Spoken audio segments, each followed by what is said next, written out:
parler d'un sujet qui est un peu délicat, c'est tout simplement le bac. Je pense qu'on vient tous un jour à devoir le passer, donc bah, moi pour ma part c'est fait. Je présente mes notes de bac, non pas parce que j'en suis fière, mais tout simplement parce qu'on est en octobre et que j'ai eu le temps de les assumer, de les avaler bien correctement. Enfin bref, non j'en suis pas fière, mais en tout cas je les assume et je vais vous les présenter pour vous montrer que tout est possible au bac. Vraiment, c'est un truc de malade. Alors oui, il y en a beaucoup qui disent le bac c'est de l'eau, machin, ouais c'est de l'eau au bout du deuxième coup. Donc si vous ne nous suivez pas sur Instagram, je vous laisse me rejoindre avec ma communauté sur Instagram, donc c'est nalu.zelo, je vous l'écrirai sur la vidéo. Mon ballon vient de tomber au KLM.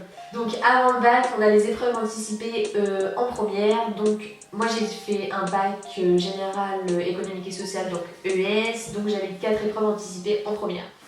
Donc, pour le français écrit, j'étais une grosse merde, concrètement, c'est le mot. J'ai eu 7, c'était très fidèle à mon année, j'ai pris le sujet d'invention. Il m'inspirait pas du tout, mais je savais ni faire une dissertation, ni faire un commentaire, j'étais vraiment trop une quiche à l'écrit en français. Donc du coup j'ai pris ça et j'ai eu 7. Je pense que mon sujet il lui a pas inspiré au mec qui m'a corrigé, il a dû dire putain elle est vraiment débile. Ensuite le français à l'écrit, j'ai bien évidemment passé comme tout le monde le français à l'oral, donc j'avais super bien appris mes textes. Il y en avait genre un que j'avais pas appris, je suis pas tombée dessus. Je suis tombée sur un texte que je kiffais à mort, j'étais trop contente vraiment. Je suis tombée sur des théâtres et c'était l'histoire de Roberto Zucco, c'est un tueur en série, enfin bref. De base, j'ai cru que j'allais vraiment avoir une note de merde parce que quand je parlais au correcteur, il avait aucune expression sur le visage, j'étais comme ça. Il me regardait, il attendait. Puis des fois, je disais des trucs, il voulait hausser la tête comme ça. J'étais en mode, mais moi une bonne note, putain, là il me la fausse cette note. Bref, du coup, j'ai eu 12, j'étais assez contente. J'ai également eu les sciences, donc j'ai été faire un bac ES tout simplement parce que je voulais plus avoir de sciences, j'en ai quand même eu en épreuve anticipée, donc j'ai eu 10. Fidèle à moi-même, j'ai rattrapé les pots cassés. Et ensuite au TPE, j'ai pas du tout épilogué dessus. J'ai eu 6, voilà. Bon, on a fait de la merde concrètement, je vais pas en dire plus. Donc du coup, je suis arrivée en terminale avec 2 points de retard parce que toutes ces épreuves-là, elles étaient toutes coef2, les épreuves anticipées étaient toutes coef2. Ensuite, je vais donc vous présenter le coefficient de toutes mes matières en terminale. Donc l'histoire c'était coef 5, SES et maths coef 7, maths de base c'est coef 5 mais j'ai pris SP maths donc du coup c'est passé à coef 7. Vous allez voir la note que j'ai eue, hein, c'est génial. Ensuite, philosophie c'était coef 4, sport coef 2, espagnol coef 2, anglais coefficient 3 et je pense que je suis passée par toutes les matières. Du coup voilà. Donc histoire, je suis tombée sur les mémoires de la Seconde Guerre mondiale et l'Asie du Sud et de l'Est. C'était un sujet qui était grave complexe, l'Asie du Sud et de l'Est, mais je connaissais pas assez l'autre pour faire un vrai truc complet. C'était grave complexe et je pense que du coup j'ai fait pas mal d'erreurs, enfin je pense. Du coup j'ai eu 8 alors que je m'étais trop donnée en histoire, j'avais trop le seum vraiment. Surtout que j'espérais tomber sur une carte et je suis absolument pas tombée. Ensuite, la philo, c'est concrètement l'exploit de l'année.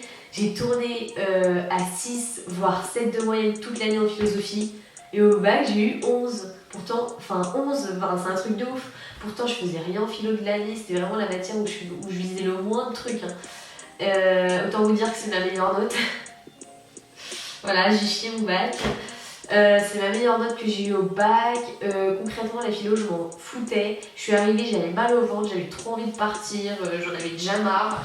J'ai fait le plan le plus simple du monde. Oui, non, j'ai même pas fait de troisième partie pour argumenter. J'ai fait ma conclusion, terminé bonsoir. Je crois que je suis restée 2 heures dans la salle, même pas. Vraiment, je me la suis pas du tout donnée pour la philo, j'avais même pas ouvert un cahier. Ensuite, comme autre épreuve, j'ai eu de l'anglais. Donc l'anglais, je suis une grosse gazmère, je déteste ça. Tu me parles en anglais, je suis trop fébrile, je suis en mode... Non, écarte-toi, je déteste ça. Bref, quand je vais à l'étranger, je parle français avec les gens, je montre des trucs, mais je déteste parler anglais. C'est un fléau cette matière à mes yeux et je sais pas comment j'ai fait, j'ai eu 9.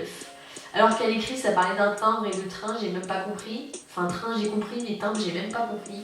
Bref, me prenez pas pour une gogole, je suis juste nulle en anglais. Ensuite, espagnol, non mais vraiment sans vous mentir, je comptais taper une note de ouf. Parce qu'au bac blanc, j'avais eu 16,5, donc je m'étais dit vas-y, j'avais pris la confiance, je me suis dit vas-y, t'es trop bonne en espagnol, éclate-toi. Alors le sujet à l'écrit était vraiment trop simple, c'était un truc de collège sans vous mentir, j'ai eu 10.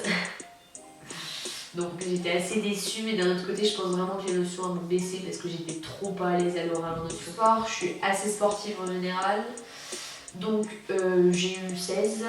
Coef 2, ça fait plaisir. Enfin, c'est pas un énorme coef, mais c'était déjà cool d'avoir une note au-dessus de 11. Voilà, ensuite vient le sujet très dramatique des mathématiques. Donc coef 7 au bac. Comment vous dire que les maths, c'est vraiment pas mon truc, je déteste ça depuis toujours, je suis trop pas à l'aise.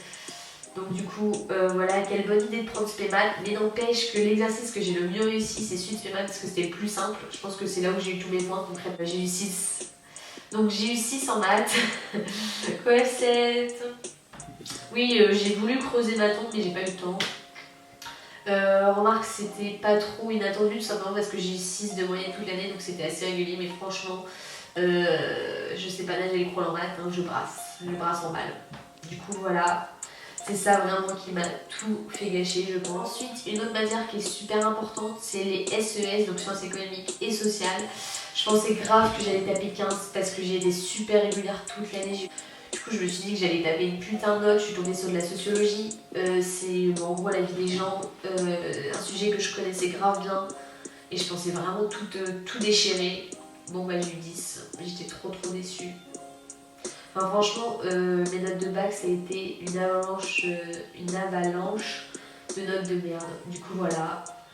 Bon, les gars, je pense que vous en doutez, du coup, j'ai pas eu des très bonnes notes, donc j'ai pas eu le bac du premier coup. Donc le bac c'est de l'eau, ok, mais du second coup. Du coup, j'ai été admise au rattrapage. En fait, j'avais plus de 8 de moyenne, j'avais à peu près, je crois que j'avais 9,35, un truc dans le genre. Donc du coup, j'ai pu aller aux épreuves du second groupe, donc le rattrapage. J'avais 30 points à rattraper pour avoir le bac, donc du coup j'ai choisi de prendre histoire au rattrapage où j'avais 8. Du coup j'étais sûre de pouvoir gratter plein de points parce que je suis quand même bonne en histoire. J'ai pris SES qui est coef 7, je me suis dit que si je rattrapais des points ça allait juste être ouf étant donné que j'avais déjà 10 en SES, les points que j'allais rattraper ça pouvait être que BDF. Et je savais que je pouvais gérer un oral de rattrapage SES et histoire. Alors que si j'avais pris maths, je savais que j'allais rattraper concrètement 0 points. En histoire, en premier, c'était un oral. Ça s'est super bien passé. J'étais un peu hors sujet, mais la professeure qui m'interrogeait, excusez-moi, elle m'a vite dit non, remets-toi dans le sujet. Du coup, j'étais trop contente. Elle m'a dit à la fin, ouais, t'as combien de points de rattraper? Je lui ai dit, j'en ai 30 pour avoir le bac. Et ensuite, elle m'a dit, et t'as quoi d'autre comme matière après? J'ai dit SES. Elle m'a dit, ouais, bon bah vas-y, mollo en SES, ça va le faire. Genre, elle m'a grave rassurée. Du coup, en histoire, ma note de base c'était 8 sur 20. Et après les rattrapages, je suis passée à 17 sur 20. En vrai, j'étais trop contente. J'ai rattrapé 9 points, c'était un peu inespéré. Je suis passée de 8 à 17. Et ensuite en SES je suis arrivée, j'étais plus trop stressée, ça allait, j'avais 4 sujets au choix, j'en ai choisi un qui me convenait pas trop mal. J'ai pas tenu très longtemps à l'oral, normalement on est censé tenir 10 minutes ou 20, je sais plus, 10 je crois, et j'ai dû tenir peut-être 5 minutes, mais après il m'a posé plein de questions, j'ai su bien répondre et tout. Et du coup en SES j'ai eu 14. Donc je suis passée de 10 à 14 en SES, donc ça faisait plaisir, j'étais trop contente. Et du coup, je devais rattraper 30 points et finalement j'en ai rattrapé 70. Mais j'étais trop contente. Sinon, j'espère que la vidéo elle vous a plu, qu'elle vous a pas paru trop longue, vous savez tout sur mes points forts, mes points faibles en cours. Et je vous fais plein de bisous.